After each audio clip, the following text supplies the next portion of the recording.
What's going on, guys? Junior's Fishing Company with something I've never tied on today. It's a first for me. I got a comment from someone a while back during the winter tying days about like a hover jig or whatever you want to call it. And I know it might have been Rob who a while back had mentioned these jigs. These are core hover rigs. I'd call it a jig. This is an 1/8 ounce on a 3/0 90-degree jig hook. A really cool bait. I can see the effectiveness if you put a soft plastic on there or something like that. It's going to be kind of interesting to tie on. I didn't want to file down any of this lead to even it out, just because that would just take some of the weight off. And an 1/8 ounce, in my opinion, is already pretty light. I mean, you can go, I know they make 10th ounce and 12th, but you could go a 16th. That's super light though. I obviously painted this. I painted one in black as well and one in brown. I was also looking at one of these type jigs too. Maybe you can see a little better if I make that with, this is just a dark brown. I can't remember what these ones are called. These are the range roller. There's a lot of Japanese on here. I'll do a video on this one as well. I just wanted to satisfy that comment. I think it was Pablo or something. But I'm doing my best. I've watched a couple videos, not people tying on these, but just how to rig them up and stuff like that. Just because I don't have a forward-facing sonar setup, and so it really doesn't concern me. But I've been playing around with this. It's always fun to try something new. I took a pliers and I just really pinched down to flatten out the sides of this head. And you might be able to see it in the camera. It's a little flat there. I'm going to put some eyes there. So I want to keep, obviously, I'm not going to be able to tie up here, but it's fine because I want to keep that little red tip just poking out of the bait.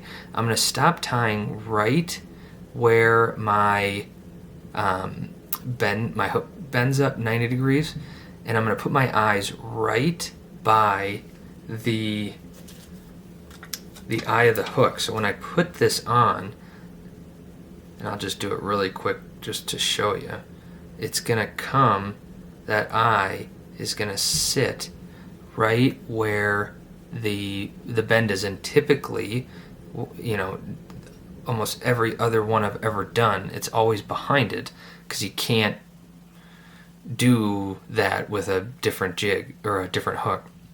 So it's a little bit different, but I think it's going to end up looking pretty cool. I'm going to do, I've been on a little bit of a red kick lately, so it's going to be red and white. And this, I really liked how this red turned out. It's kind of like a blood red, but it's just little cans of paint that I've got, and I just dip them. So I've got my thread here, and what I'm going to do, it can be a little weird. It's going to be a little weird tying on something like this. And I'll just kind of come back. I'm going to build up a little bit of thread right by those. I mean, they're 90 degrees, right? So it comes down and then goes up 90, comes down, goes up 90. I don't really want to tie. I've got 4 stacks that I'm going to do. And so it's going to end up being bucktail and then Arctic goat, bucktail. Maybe I'll do bucktail and Arctic goat here. I'm kind of just making this up as I go, really. So I've got a little bit of flash I'm going to put too. So maybe I'll do bucktail, flash, and Arctic goat, and then my bucktail and Arctic goat there. I didn't blend those together, but I'll just put them on separately, which will be totally fine. Again, I want to even this out because I don't want my materials, if I didn't do that, if I tied like right here on this bait, it would just slide back anyway. But if I even this out, I'm going to kind of make a little flat plane where I'm going to be able to put some materials down. But that is kind of building up some, it's going to take a lot of materials to bend this back or to wrap it around. This is a finesse rig. I don't know how long you'd necessarily want this to be. I would probably think, I don't know, around 3.5 inches or so. That's not a big bait by any stretch of the imagination. So if I went to about, got just a couple of really long ones in there. If I went to about 3.5, that might be 3 3/4 or so, but that should be plenty short, and it's not going to necessarily be a super bulky bait. Trim this up a little bit better. I'll just put that right there, kind of cord up my thread.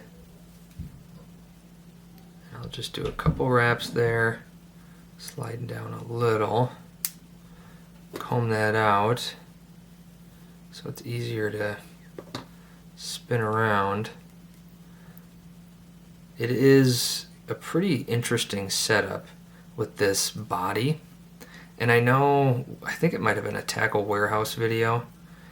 On the soft plastic, they just put on really maybe the back like a little tungsten, stick or whatever you'd call them. There's probably a bunch of different names for them that you can just stick into your soft plastic and add some weight.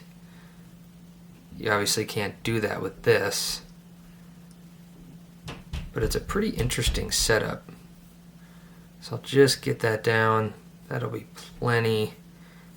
And what's nice is those little lead bumps, you can see if they were really defined, it would kind of be pushing my bucktail up, but it's not doing that. You can tell, when I pull on this, you can see a little bit of a bump there, but it's not anything that's gonna make my bait look weird. So here again, I'll build up just a little bit, and I've got some red Arctic goat. It was super curled, and a lot of people know this. If you take an iron to, you don't turn it all the way up, but if you take an iron to your curled feathers or Arctic goat or whatever, be careful with bucktail. It doesn't really like the heat. It'll straighten these out as straight as you can imagine. I mean, this stuff is perfectly straight now, and I ran it down it 2 times. I steam it just a little bit. Don't use your wife's expensive iron. I bought an iron for like $12, something like that, and I actually use it way more than I ever thought I would. If there's a feather I want to use that I'm tying with, or I've had hackle sitting in a bin for 4 months because I've been tying winter stuff, and I go to it and it's just curled, you heat up an iron. It takes 40 seconds to heat your iron up.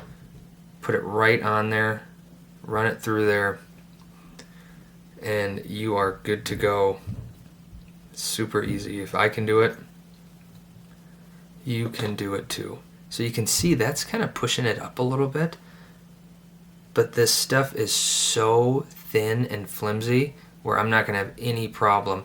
I'm just going to keep this on the top, or I guess this will be the bottom. I'm just going to keep this on the bottom. That other one maybe I'll spin around, but I kind of like just having that little bit of red down there. And I'll put that down, and I'm going to add my flash.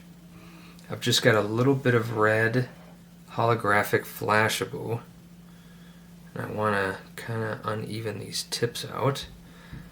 And I'll come down. I don't really want to go all the way down where my materials are. I'll kind of cut this in half, not in half, but I'll cut that and I'll put this on the bottom. Then I'll come to the other side on the top. Just 2 little wraps there. I've said this before, you don't need to make the tinsel perfect. This stuff on a sunny day in clear water, you can see it a mile away. It doesn't matter if it's on the top or the bottom or on the sides or perfect, or really I would just err on the side of, when you look at it, wish that you put more on. Because if you look at it and it's just all flash, that flash can take away so much of a bait that you just made. because it just is super shiny. So you don't want to add too much, in my opinion. There are people that throw all tinsel bucktails for muskie, so it's not like a really flashy bait doesn't work. I just prefer to not have a super flashy bait. So I'll come right up here, add some thread down, and I'm first going to put my bucktail. Nice and straight bucktail. I don't want any curl or anything in this. The straight bucktail seems to stick together better to the other fibers.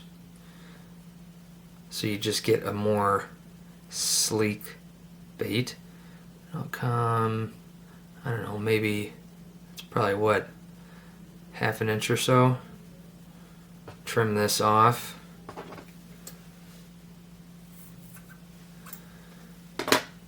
Right there. I'm gonna have to be kind of careful with this eye, but really,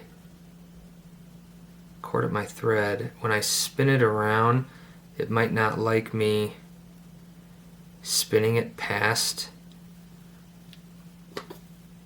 or around that eye, but that's alright. I'll just kind of go on either side. Just force that over and just keep moving it. Get your bodkin, flip all that stuff up that wants to be over there. You just keep twisting it. Get those materials back. Looking pretty good. I'll end up trimming all that extra off. So now I can add this last little bit of Arctic goat. I don't know if I want to put that on top or on bottom. Maybe I'll just put it on the bottom just with that other last one. And it's such a small amount, just a little bit, where I'm just going to tie it in right at the tips. Comb it a little bit. This comb has seen better days. I'm starting to lose some of the teeth on it.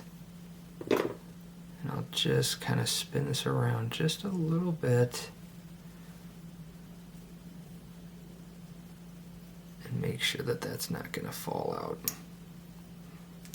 And then I can really just whip finish, which is going to be kind of weird around this 90-degree thing, but we'll make it work.